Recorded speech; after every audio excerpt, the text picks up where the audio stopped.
good afternoon, everyone. It's a pleasure and privilege to be here. 17 hours since the Puzzle X event kicked off, and there are still plenty of fascinating topics to discuss. In this very panel, we have the pleasure to be surrounded by stellar experts. So fasten your seatbelt. We'll try to talk about generally the relationship between quantum at large, although we will focus on quantum computing and semiconductor. Now, to do so, we count on Dr. Samira Nick, who is representing the European Commission. Dr. Nick, she's a project manager at the European Program Manager at the European Innovation Council, devoted to the fields of quantum and semiconductors. We have Dr. Elena Blokhina, who's a professor at University College Dublin, but she's also now the Chief Scientific Officer of Equal One Labs, which is a startup scale-up company based headquartered in Dublin and with a design site in the Silicon Valley. We have Dr. Artur Garcia, who's a leader of the quantum group at the Barcelona Supercomputing Center, but he's also one of the founders of Qilimanjaro, and he's particularly on the algorithm side and quantum machine learning in particular. And finally, we have Prasad, who is CEO of Quantum Generative Materials, Genmat, a company which is based in Canada. So without further ado, I would like to start asking the panelists, given that the context is the following. We have been investing and carrying out activities in semiconductor manufacturing, design, and industry impact for many decades. 10 years ago, there was the perception, it was only the perception, we know that it was not right, that hardware became a commodity and everything was about to be solved on the algorithmic and the application side. And then there was a renaissance of semiconductor hardware generally, particularly driven by applications like machine learning coprocessors and those chips that were based upon emergent devices and technologies. Now, in parallel to that, quantum technology is a field that has been flourishing in the past years. It was mainly rooting on quantum physics a few years ago. And now this is embracing multiple disciplines of engineering, because now we talk about complete full stack solutions, from the very existence of the quantum chip at the very end of the stack, to the cryogenic temperatures operating electronics and microelectronics for control and readout, to microarchitectures, to the culmination of the stack in the form of algorithms that can be mapped to be run on that computer. So it is in that context, in a socio-political and strategical context, which is very thriving and very complex, in which most of the nations, and there are international coalitions that are assigning strategies and very relevant amounts of funding, both public and private, to semiconductor design, which is living a moment which is earthquake-like. And in parallel, quantum computing is also receiving very outstanding amounts of funding. The first question I would like to pose to the speaker panelists will be, how do you generally see the interplay between quantum computing and the semiconductor domain? Samira, would you like to start with this one? Sure. Thanks, Edward, for this really nice introduction that sets the scene for what we are having and what we have had during the last 2 decades on semiconductors and quantum. I would say, if I speak as what we are doing in the European Commission for these two fields, semiconductor industry has been flourishing for many years, and actually it has been very successful, and I would say that it was more known to the private investors because they have an understanding about the devices, about their application, so it was quite lucky with the private investment as well. But quantum, on the other hand, is a little bit more difficult to understand, a little bit more difficult to see the outcome for a non-expert. So it has been suffering from lack of private investment. So at the same time, during the last 2-3 years, we had the chips crisis that put also the semiconductor industry in a difficult position. So in the European Commission, as you know, in 2018, the quantum flagship was launched with 1 billion euros for 10 years for whole Europe. And it's a very big initiative with a very specific roadmap and the plan for improving, for creating actually a very successful quantum ecosystem in Europe. And at the same time, we have in EIC, in the European Innovation Council, we have extra budgets for supporting the startups and helping them to get into the next level.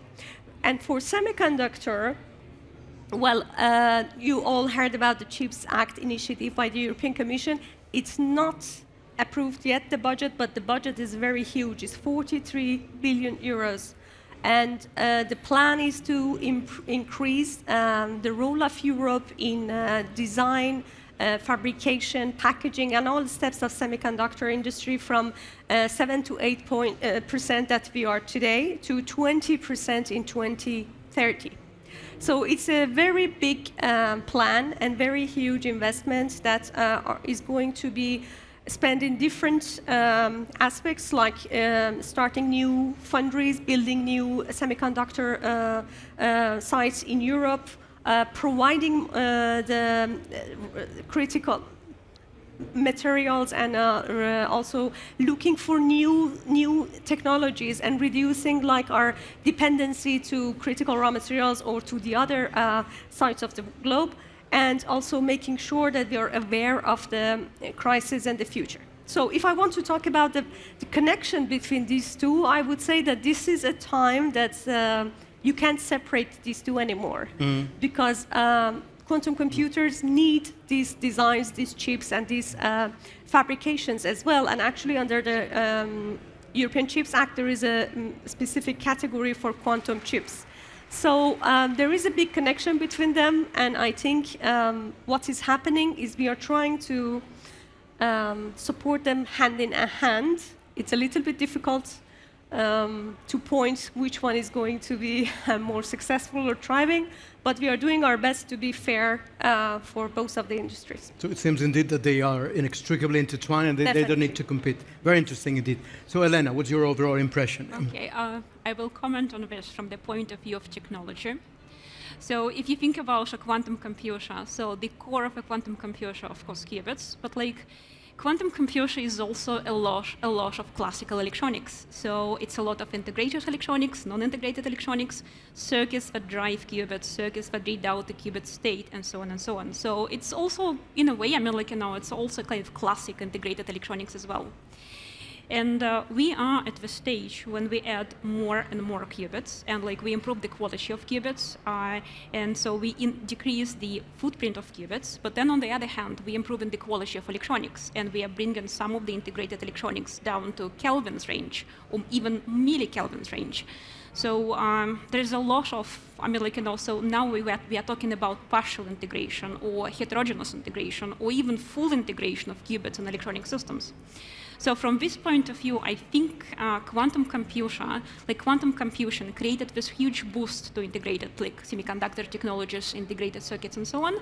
But then also, on the other hand, improving actual classic electronics also helps quantum computing as well. So there is kind of this interplay from the point of view of both helping to increase the quality, helping us to bring scalable quantum computing. So that's... So in a sense, we're now forward-looking into the future of quantum computing, but with a bit of a déjà vu sense, because we're doing what we did 6 years ago. We cannot do abstraction and encapsulation of the different layers of the computer, so it's still difficult to be designing software which is totally agnostic of the underlying hardware components, but that's one of the discussions we'll have. Artur, what's your overall impression? Yeah, I think we have to learn a lot of how, not only how to build quantum computers, it's just how to build an industry. And that's what happens with semiconductors. They manage first to make these perfectly controllable devices, but then how to build an industry, how to fabricate these devices with reliably. I mean, this is a very important thing that we are so far from that. We are like artisans fabricating the chips one by one, and there is this road that we have to like clearly get all the inspiration that we can from the semiconductors.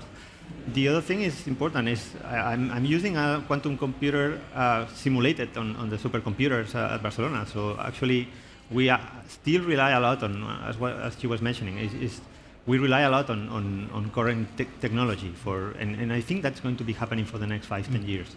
We need these simulations in order to improve the design and the performance of some algorithms that may be also hybrid, and they have to go together. So this relation is going to be always there. I think maybe at some point in the far future, we have a different kind of quantum system that we can control, but for a while, there's going to be like connections everywhere. Very interesting. Thanks a lot, Artur. So, Deep, what's your overall impression, given the very ample technical breadth of your startup? What's your impression? So yeah, first of all, can you guys hear me okay? You can use your quantum loudspeaker. All right. So yeah, I'll just speak. Oh, that's much better. Yeah, I agree that there's always going to be a very symbiotic interplay between classical computing architectures like semiconductors as well as quantum computers. It's never going to be that quantum computers will replace every computer ever. So I do think that there's two ways that, and it's a multi-dimensional interplay between semiconductors and quantum computers. And there's really two ways that we can break it down. One is the method that we've just discussed a lot in depth, which is the fact that by improving our microprocessors in our classical computing, we can leverage and improve the actual quantum computing systems, the interface. In fact, I would say that the more powerful quantum computers get, the more powerful our classical supercomputers will need to be. So you have massive classical overhead, and even just reading out these wave functions and so on. Then the second interplay, which is the one that our startup is very interested in, is using quantum computing in the future one day and quantum simulators today to design better semiconductors. So if you look at a lot of the problems with semiconductors today, take for example the transition from FET to FinFET to now the all gate or all round gates. Gate all around technologies, the GAAs that ASML is working on. When we think about it's almost a move of desperation because eventually we will start running out of cleverer tricks with making these transistors better or smaller, so to speak. That's Moore's Wall, right? The infamous Moore's Wall. So we believe that we need to be funding, and we are funding our own research in fundamental innovations in post-silicon architectures. That is really our belief that by one day using quantum computers to help model excitons, charge transfer, and so on that happen in these semiconductors, we'll be able to help optimize the systems. So one day I see this very iterative feedback loop, let's say 10 years from now, where quantum computers are improving the semiconductors then help improve the quantum computers by simulating better architectures and so on. That's very interesting. So we start to connect the dots in this multidimensional puzzle. Dr. Blokhina, you were arguing about the relevance of electronics and semiconductors within the enablers of a quantum computer chip. Right. You're just arguing otherwise, complementarily, that quantum, one of the benefits of quantum computing is the capability to provide optimization for very large dimensional spaces. Exactly. So one problem of optimization is automatic design and synthesis. And now we start to see in the semiconductor computer architecture field that people is optimizing the floor planning and the architecting of computer chips. Right. So that would be quantum for optimal design of regular computer architectures. And then we could combine these things to, in the future, dream of quantum algorithms running on quantum computers to optimally synthesize quantum computer architectures. Let's keep this as a mental note for the future. Let me just for once ask a bit more in-depth technical question. We know that opposite to what happened in the field of chip design, in which not many technologies have been coexisting. We had plain vanilla CMOS technology dominating the market, gallium arsenide for RF, gallium nitride for power, and etc. In the field of quantum computers, the underlying technology might be very diverse. There is still competing alternatives for the underlying physics. I don't think we need to argue about the reason for that, whether there is interest or competition, but there is a fact that's given for whomever is designing.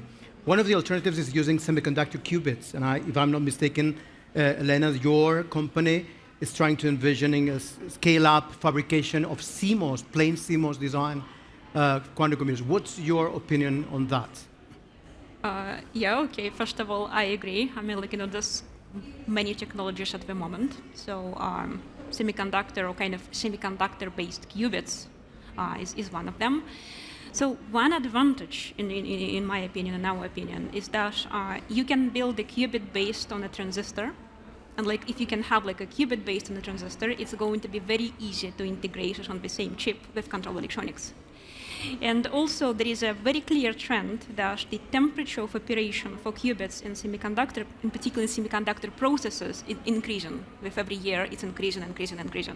So there was some example of semiconductor qubits working in the millikelvin range years ago. Now there are examples when a qubit operates at 1 Kelvin or 4 Kelvin range, and it's a different story. So it means that you indeed can actually have like a partial or kind of full integration. So, and I think, I mean, like, so competition with competing technologies, so maybe not competition, coexistent technologies at the moment. So we are going to look at what's scalable. So we are going to look at what actually can help us to build more qubits, can help us to build more quality qubits, and that's going to be the factor that actually will determine, the competition or kind of a coexistence or kind of, or maybe fusion of all these technologies. Absolutely. So from now on, please, anyone can spontaneously take the word. Can we try to bridge your position to what Artur was saying before in terms of industry and infrastructure? This is reminiscent of the way infrastructure is for semiconductor. We have foundries to fabricate the silicon chips, and another thing is a design house. So how do you envision this for quantum computing? Do you think that we need to address mass market CMOS quantum computer chip design for a coprocessor everywhere? Or are we more into installing local quantum computers? Are we going to share access at the software level in a federated manner? So do we have a model in one extreme which is similar to regular chips? Is it one model that's more typical to particle physics accelerators like CERN? Is it in the middle? Do we federate the resources? Let's talk about the interaction between the hardware and the software in the stack of the quantum computer, and how do we share that infrastructure and resource? Anyone? Yeah, there was this discussion in the European Commission about how to deliver quantum machines. And the current model, I think it's going to be this one for a few years, is co-location, is what they call co-location, putting these devices very close to supercomputers, like classical supercomputers, because we know that there is all this hybrid technology that can benefit having them just interacting and working at the same time on the same problem, which is the same thing that we do in supercomputers, like having lots of nodes on the same room working together. I think that's going to be like a valid model for a few years, because we can also benefit from the knowledge from the classical researchers that they know about algorithms and optimization techniques, which is seen as one of the first applications. So at least for now, it's going to be like remote access of these big machines that are sitting next to a huge supercomputer. So if we can coin the term quantum as a service for that, quantum as a service, you think that the HPC model still holds? Is that compatible to the extreme need of keep doing research in quantum computing? I think so. And it goes in the line of what happened with computation in the last years, where we had something beyond like traditional CPUs. You have acceleration. You have other devices that are communicating when you need them for a particular task. So they are very specialized. And in this line, just quantum processing units are like a natural continuation. You have like quantum coprocessors that collaborate with classical processors on solving tasks. Yeah. If I may add, I think exactly what Artur mentioned, that for the moment the plan is to have these locations that we have the quantum computer and the high performance supercomputers to work together, to like give the service to a special region via the clouds or giving access. But we are also at the same time focusing a lot on improving the hardware of quantum computers. At least in EIC, we have a lot of focus on improving both the quality of the qubits to reduce the noise and also the scalability of, because we see that there is a difficulty for the current quantum computers to be scalable. There are a lot of difficulties for fabrication and also running them and making sure that we don't lose the battle between the noise and the calculations. So I think these are parallel. At the same time that we are focusing on specific centers, we are working on improving the hardware and making sure that we can have more scalable and more available quantum computers. So now that you're touching upon the scalability, I think that this is really an all-pervasive topic. It's the holy grail of where quantum computing is now and where is it heading. Do you have impressions, all of you, on where's the Achilles heel of scalability and where's the opportunity? Is it at the physical level? Is it architectural? Do we need to co-design across the layers? Generally, can we talk about scalability? Deep? Yeah, I definitely think, I mean, it's so early days still in quantum computing that many of the problems I would say, it's tempting to say, oh, it's just an engineering problem, let's just scale this. But I think it's really a physics problem still. So like, for example, we still need better qubits with longer fidelities and so on and so forth. These things are physics problems inherently first before they're an engineering problem. So I think part of the Achilles heel is finding the right physical implementations. I think CMOS-based is a very promising one, for example. And each physical architecture has their unique scalability issues. Superconducting has different scalability issues than, let's say, a photonic or an ion trap, all different ones. So there's a physics constraint. And then I think there's the elephant in the room, which is the geopolitical constraint of being able to scale these things. In an ideal world, and I know people will probably call me a hippie or something, but in an ideal world, let's say 20 years from now, we have a truly mature enough quantum internet that can distribute and decentralize quantum computing across the globe. I think that technology this powerful needs to be democratized and readily available to a lot of people, but it's going to be very unevenly distributed. It already is. How many quantum computers exist in the second largest country in the world, India? How many? 0, right? So it's pretty unequal at the moment. So that's part of it. Physics and politics. Any other comment on scalability that you might have? I mean, we've learned a lot what happened last years with all these quantum advantage experiments, and we learn a lot about that. It's not only the qubit count that matters. There is a lot more. There are circuits that are huge that can be like simulated by a laptop, and then there are all things that have like particular configuration. So we are still learning which are the difficult problems, and that's a very important thing. Once we identify these problems, then we can fix and design chips that are oriented to solve these particular problems, not any problem that may be easy to solve.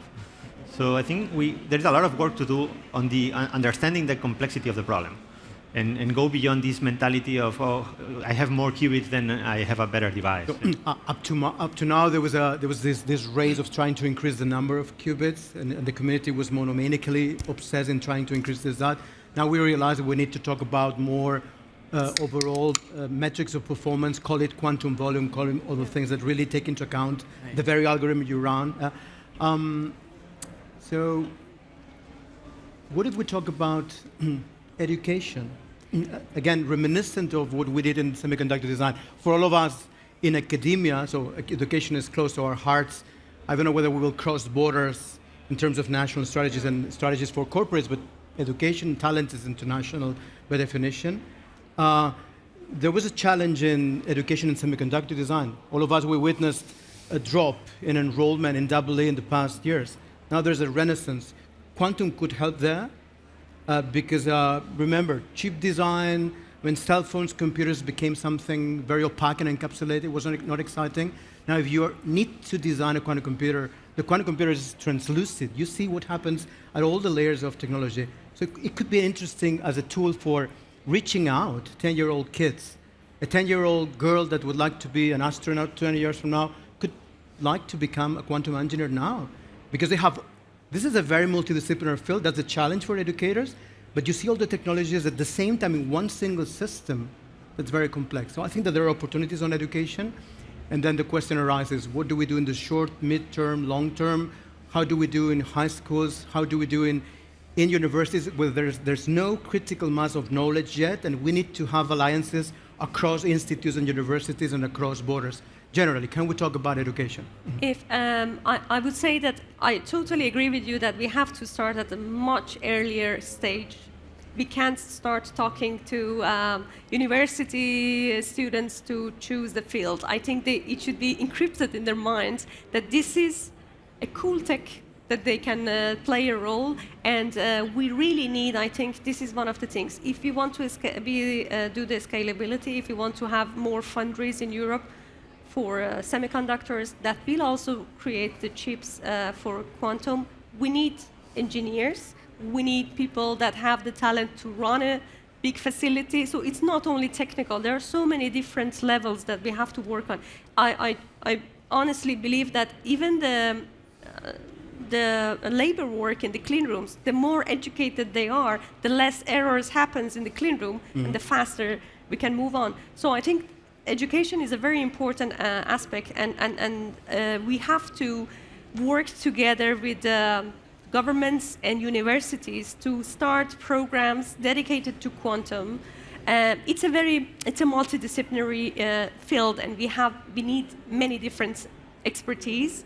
But I think there are so many expertise in Europe. This is the birthplace of quantum, to put together very interesting programs, and of course in collaboration with different countries and different even startups or big companies, to make sure that we are really maturing experts for running the industry and building the industry of future. This is very interesting. Let's try to understand what's the uniqueness for quantum computing. Elena, you have both the duality of being exposed to many years of being a professor in academia. Now you coordinate a hybrid team in a small scale-up. What's your impression about educating talent? Okay, so first of all, I totally agree. It's a multidisciplinary field. So you need to know physics, quantum technology, algorithms, like a lot of different, let's say, domains and areas so. And good news, okay, so our students are quite interested, okay, so quantum computation it's a scientific field, it's a very deep tech field, so students are very interested. Now, there is a short-term response. There are kind of like a master's degree programs, for example, so where you would learn 1 or 2 years, you would learn, some very, very kind of, fundamental things. I think maybe universities, okay, so quite concerned a little bit, okay, long term, because you need to make sure that graduates are going to be employed. So before you going to have like a 5 years kind of quantum computation degree and so on, you just have to be sure that the graduates are employed. So I think therefore long term we don't know how it's going to look like in 5 or 10 years, but like short term we have now this master's degree projects programs in quantum. This is very interesting. So we agree that the timeline is crucial. Let me start with a joke. In quantum computing, you can visualize the cartoon is compute before your qubit dies, so before it loses coherence, right? So the timeline, no one now discusses whether or not quantum computing will be a reality of high impact. But when? Is it a year from now, 2 years from now, 4, 6, 8? But what we know for sure is that there is an educational barrier, because we need experts with such an exposure to multiple disciplines. So we need to start educating them in a structured manner now, so that when the opportunity will come, we have experts which are trained. I'm particularly curious about your joys and your struggle, Deep and Artur, in a startup context in which you have software experts and hardware experts coexisting, dealing with quantum machine learning, running in quantum hardware. So what's your experience, your opinion? Absolutely. So, and by the way, I just want to make a quick comment on the education, if that's okay. Of course. Awesome. So yeah, I'll just work backwards. I think let's talk long term and work backwards to medium and short term. What should be done?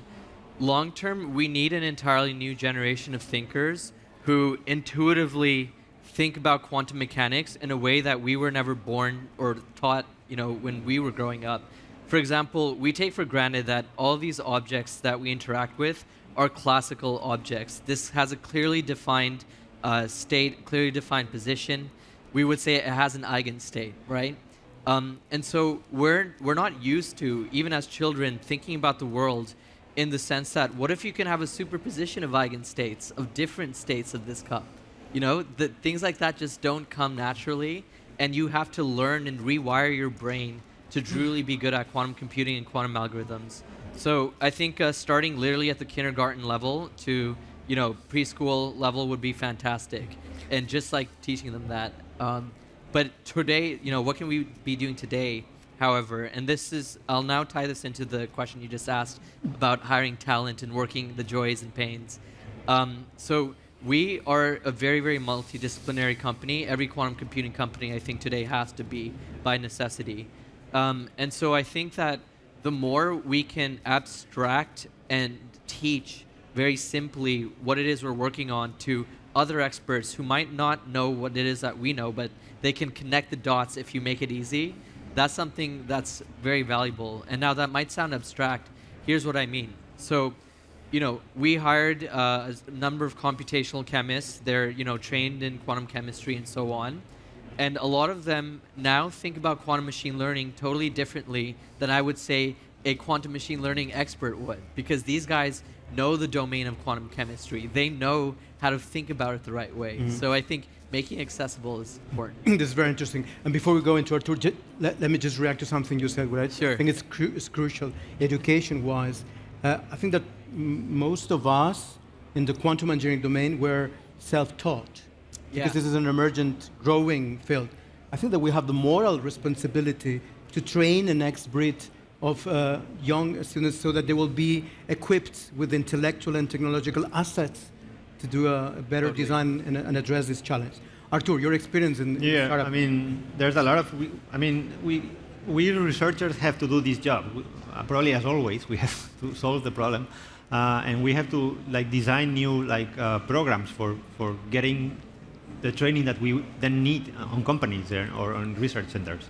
And that's something that probably we are the only ones that are able to identify clearly and also deliver. So it's a lot of work additionally to just setting up companies and doing research. But it's clearly something that it's going to, in a very short term, will pay off. That's totally. This is very interesting. So to try to converge the discussion, so we have the luxury to be surrounded by technologists and experts and policymakers. We have plenty of stakeholders and corporates and SMEs in the audience as well, participating here. So something that's perhaps missing in the quantum computing domain, and there is a standard in AI, is the very existence of benchmarks. One of the double-edged sword difficulties of quantum computing is to try to level down the excess of hype, how to distill reality from hype. AI did that by establishing benchmarks. A benchmark is a baseline to compare. Whenever anyone claims that something is outperforming, you have a baseline, you have sort of a touchstone to say, this is really outperforming. This exists in the field of AI, which is very data intensive. Would that be interesting? Benchmarks already are used in quantum computer architectures. You have performance metrics, but you try to benchmark the metrics of performance, but we don't really bridge to the application domain. I guess that you're running algorithms which are generic algorithms, not domain specific. How can we bridge, for those of you working at the top levels of the stack of the computer, how can we bridge this to applications of interest in the industry and using benchmarks? Huh? So your opinion on that domain. So one problem that that's a really, really deep and important question, because we're quickly reaching the frontiers where it's going to be impossible to just use classical computers. That's the whole point, to benchmark the results of the quantum computers. So once we get to that threshold, how the hell are we supposed to validate that, right? So I like thinking about what Lockheed Martin did with computational fluid dynamics. So back in the 70s, NASA, Lockheed Martin, they used wind tunnels to test their aerodynamic designs. They would literally simulate wind in these tunnels and see how does it affect their aerodynamics.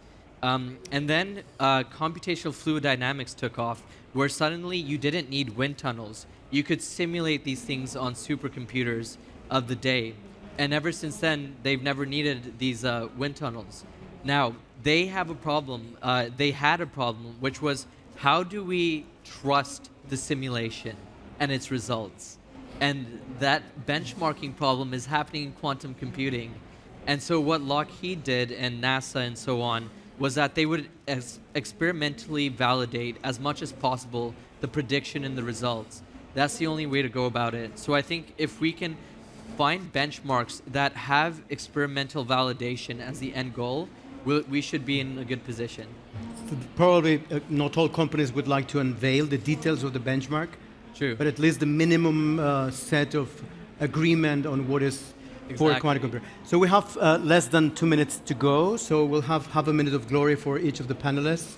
And to do so, I would like to ask about the I mean, easiest question to pose, but perhaps the most difficult to ask. So where's the room for cooperation across institutions, across nations, without losing competitiveness? Where cooperation comes into play in the field of quantum computing, in this order, please. Deep? Sure. Yeah, I think cooperation comes into play. I'm going to take a comment that Ming made the other day, which is that we should definitely be playing to each other's strengths. Take the fact that, you know, artificial intelligence, thanks to Geoffrey Hinton, Jan LeCun, and so on, that came out of Canada. So, you know, Canada also, interestingly enough, the Waterloo-Toronto Bridge has the greatest concentration of quantum computing scientists in the world, even today. But then you have, let's say, Europe and even India or Japan. They have more classical architectures that they're really good at. We talked about RF, for example, and so on, microprocessors and such. So I think we should play to each other's strengths and just figure out how to do that. I think that's and it's not my insight, that's Ming's. So. Very cool indeed. Artur? I think we at the field are mostly researchers, and for us, cooperation is something quite natural. So in our company, we have people from all over the world, but also trained in different places. People that was for a while in Waterloo or in the US or whatever. So that comes from like a very naturally. And I think at this moment, for this moment when scientists are taking over in the startups or in companies, that comes naturally. Mm-hmm. When specialization appears and then there are different, then things will change for sure. But at this moment, it's very natural. Very interesting. Elena? I think it's very difficult for one company to excel kind of, you know, in all the domains, right, in all the areas. For example, for us, we would like to see use cases and like cooperation, like we would like to see like examples of different algorithms, quantum machine learning, and so on. So I mean, like, you know, again, it's just because it's so multidisciplinary, collaboration, cooperation is the case. I mean, like, you know, even. Thank you very much. Samira, cooperation across nations. Yeah, I mean, even before across the nations, I would say, for instance, if we want to use quantum for pharmaceuticals, we already need to be in good collaboration for pharmaceutical companies with quantum world, chemical industry with quantum world, finances. So there's a lot of needs internally among different industries, but also at national level and international level, definitely we can't put borders for technology. We have to have collaboration, and I would emphasize that in Europe we have a lot of good quantum activities that are happening, but we see a fragmentation, and we would like to have a little bit more alignment to make sure we are not reinventing the wheel, and at least we are focusing the financial supports for building and creating the most efficient way the quantum computers of future. And internationally, of course, it's very important to benefit from each other's greatnesses, weaknesses, and comparing the weaknesses and using the strengths of each other. Indeed, so try to circumvent the fragmentation. Exactly. That's the quadrature of the circle. With that, I would like to close the discussion. It was a luxury to have you with us here today. I would like to thank you all for your participation. Many questions, much more work to do. I would like to appreciate also the participation from the audience. Thank you very much. Thank you.